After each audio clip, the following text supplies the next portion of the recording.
Albert Einstein once said, everybody's a genius, but if you judge a fish by its ability to climb a tree, it will live its whole life believing that it is stupid.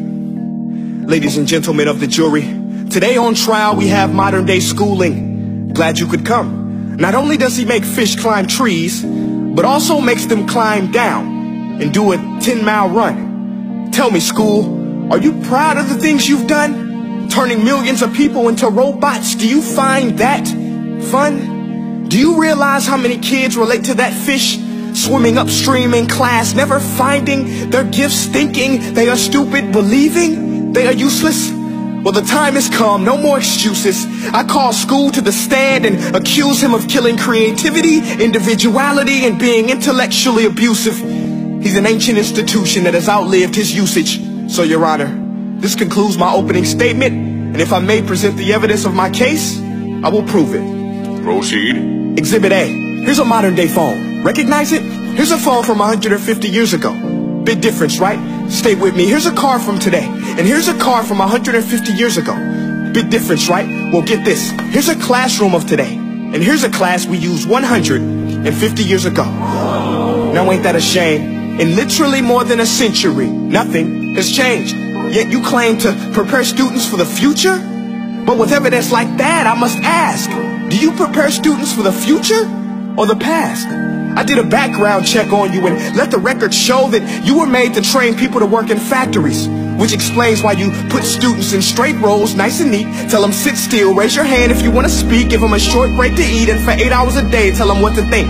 Oh, and make them compete to get an A. A letter which determines product quality, hence grade A of meat.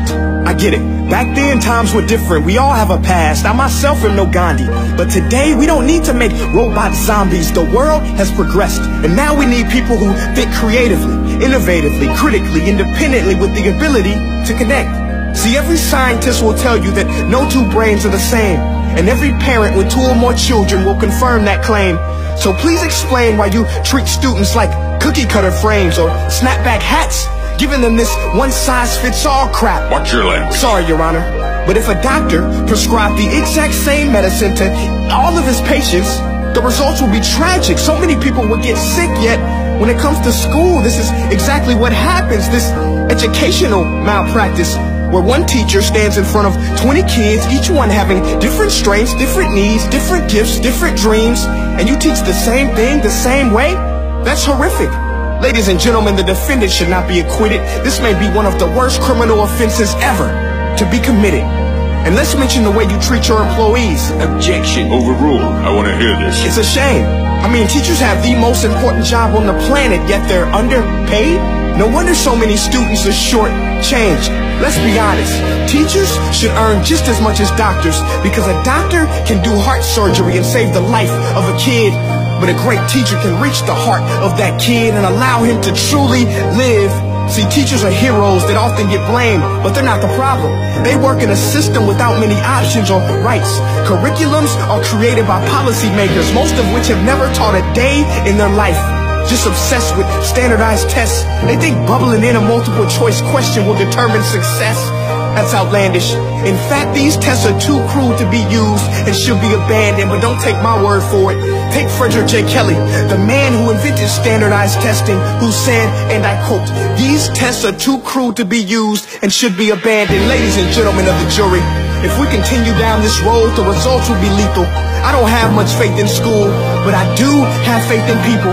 And if we can customize healthcare, cars, and Facebook pages, then it is our duty to do the same for education, to upgrade it, change it, do away with school spirit, because that's useless unless we're working to bring the spirit out of each and every student. That should be our task. No more Common Core. Instead, let's reach the core of every heart in every class. Sure, math is important, but no more than art or dance. Let's give every gift an equal chance. I know this sounds like a dream, but countries like Finland are doing impressive things.